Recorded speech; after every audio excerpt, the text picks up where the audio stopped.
আৰু আপোনাক মই আচৰিত পাইছো, আপুনি পষ্টমেলনৰ মুখপাত্ৰ, আজি ক'লে যে কোনোবা প্ৰাইভেট অনুষ্ঠান এটাই পাতিছে, আপুনি প্ৰাইভেট অনুষ্ঠানটোৰ মুখপাত্ৰ নিজৰ ফেচবুকত দিছে, অলপ আগতে সংবাদ মাধ্যমত সম্বোধন কৰিছে, কৈছে যে এইটো হেনো তেওঁলোকে অনা নাই, কোনোবা বেলেগ প্ৰাইভেট পাৰ্টিয়ে আনিছে, কোনোবাই আনিছে আৰু সংগঠনত কোনোবা অৰ্গেনাইজিং কমিটি আছে। আপুনি তেতিয়াহ'লে পষ্টমেলন সম্পৰ্কত আপুনি কিয় বক্তব্য দি আছে? সেইটোক দিবলৈ দিয়ক, যোনে পাতিছে তেওঁলোকক দিবলৈ দিয়ক। আপোনাক সুধিব কৈছো, আপুনি পষ্টমেলনৰ মুখপাত্ৰ, আমি পষ্টমেলন কি হয় কি নহয় আপুনি প্ৰশ্ন কৰিছে, নাজানে, জানে নজনে আপুনি এইটো আপোনাৰ জনাৰো কোনো দৰকাৰ নাই। কোনোবাই জানিবও পাৰে, নাজানিবও পাৰে, জানিলেও বিচাৰিব পাৰে, নিবিচাৰিব পাৰে, এইটো মানুহৰ অধিকাৰ। আপোনাৰ নিচিনা তেনেকুৱা স্বৈৰতান্ত্ৰিক মানসিকতা আমাৰ নাইতো, অট'ক্ৰেটিক মানসিকতা। কোনে জনা নজনাটো মই যি জানিব লাগে মই জানিম, আপুনি শিক্ষা দিব নালাগে। আপুনি সমগ্ৰ অসমৰ জনগণৰ অভিভাৱক নহয়।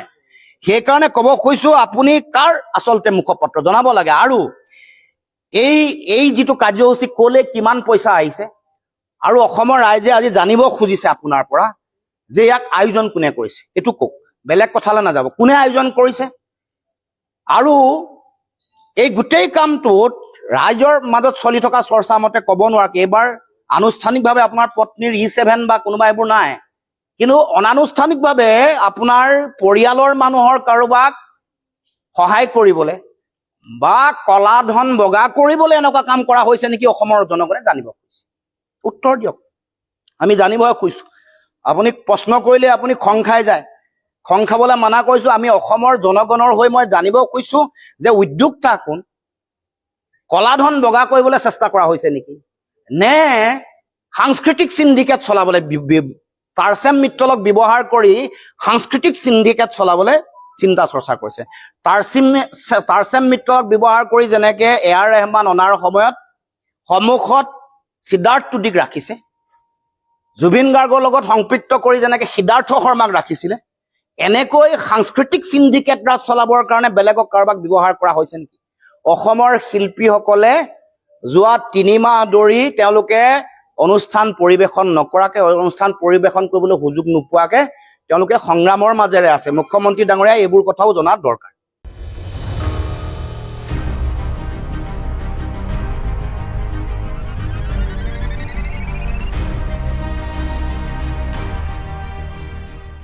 আৰু আপোনাক মই আচৰিত পাইছো, আপুনি পষ্টমেলনৰ মুখপাত্ৰ, আজি ক'লে যে কোনোবা প্ৰাইভেট অনুষ্ঠান এটাই পাতিছে, আপুনি প্ৰাইভেট অনুষ্ঠানটোৰ মুখপাত্ৰ নিজৰ ফেচবুকত দিছে, অলপ আগতে সংবাদ মাধ্যমত সম্বোধন কৰিছে, কৈছে যে এইটো হেনো তেওঁলোকে অনা নাই, কোনোবা বেলেগ প্ৰাইভেট পাৰ্টিয়ে আনিছে, কোনোবাই আনিছে আৰু সংগঠনত কোনোবা অৰ্গেনাইজিং কমিটি আছে।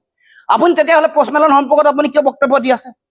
সেইটোক দিবলৈ দিয়ক, যোনে পাতিছে তেওঁলোকক দিবলৈ দিয়ক। আপোনাক সুধিব কৈছো, আপুনি পষ্টমেলনৰ মুখপাত্ৰ, আমি পষ্টমেলন কি হয় কি নহয় আপুনি প্ৰশ্ন কৰিছে, নাজানে, জানে নজনে আপুনি এইটো আপোনাৰ জনাৰো কোনো দৰকাৰ নাই। কোনোবাই জানিবও পাৰে, নাজানিবও পাৰে, জানিলেও বিচাৰিব পাৰে, নিবিচাৰিব পাৰে, এইটো মানুহৰ অধিকাৰ। আপোনাৰ নিচিনা তেনেকুৱা স্বৈৰতান্ত্ৰিক মানসিকতা আমাৰ নাইতো, অট'ক্ৰেটিক মানসিকতা। কোনে জনা নজনাটো মই যি জানিব লাগে মই জানিম, আপুনি শিক্ষা দিব নালাগে। আপুনি সমগ্ৰ অসমৰ জনগণৰ অভিভাৱক নহয়। সেইকাৰণে ক'ব কৈছো, আপুনি কাৰ আচলতে মুখপাত্ৰ জনাব লাগে। আৰু এই যিটো কাৰ্যসূচী ক'লে কিমান পইচা আহিছে, আৰু অসমৰ ৰাইজে আজি জানিব খুজিছে আপোনাৰ পৰা যে ইয়াক আয়োজন কোনে কৰিছে, এইটো কওক, বেলেগ কথালৈ নাযাব, কোনে আয়োজন কৰিছে। আৰু এই গোটেই কামটোত ৰাইজৰ মাজত চলি থকা চৰ্চা মতে ক'ব নোৱাৰাকে এইবাৰ আনুষ্ঠানিকভাৱে আপোনাৰ পত্নীৰ E7 বা কোনোবা এইবোৰ নাই, কিন্তু অনানুষ্ঠানিকভাৱে আপোনাৰ পৰিয়ালৰ মানুহৰ কাৰোবাক সহায় কৰিবলৈ বা কলা ধন বগা কৰিবলৈ এনেকুৱা কাম কৰা হৈছে নেকি অসমৰ জনগণে জানিব খুজিছে। উত্তৰ দিয়ক, আমি জানিব খুজিছো। আপুনি প্ৰশ্ন কৰিলে আপুনি খং খাই যায়, খং খাবলৈ মানা কৰিছো। আমি অসমৰ জনগণৰ হৈ মই জানিব খুজিছো যে উদ্যোক্তা কোন, কলা ধন বগা কৰিবলৈ চেষ্টা কৰা হৈছে নেকি, নে সাংস্কৃতিক সিন্ডিকেট চলাবলৈ, টাৰ্চেম মিত্ৰলক ব্যৱহাৰ কৰি সাংস্কৃতিক সিন্ডিকেট চলাবলৈ চিন্তা চৰ্চা কৰিছে। টাৰ্চেম মিত্ৰলক ব্যৱহাৰ কৰি যেনেকে এআৰ ৰেহমান অনাৰ সময়ত সন্মুখত সিদ্ধাৰ্থ টুডিক ৰাখিছে, জুবিন গাৰ্গৰ লগত সংপৃক্ত কৰি যেনেকে সিদ্ধাৰ্থ শৰ্মাক ৰাখিছিলে, এনেকৈ সাংস্কৃতিক সিন্ডিকেট ৰাজ চলাবৰ কাৰণে বেলেগক কাৰোবাক ব্যৱহাৰ কৰা হৈছে নেকি? অসমৰ শিল্পীসকলে যোৱা 3 মাহ ধৰি তেওঁলোকে অনুষ্ঠান পৰিবেশন নকৰাকে, অনুষ্ঠান পৰিবেশন কৰিবলৈ সুযোগ নোপোৱাকে তেওঁলোকে সংগ্ৰামৰ মাজেৰে আছে। মুখ্যমন্ত্ৰী ডাঙৰীয়া এইবোৰ কথাও জনাৰ দৰকাৰ।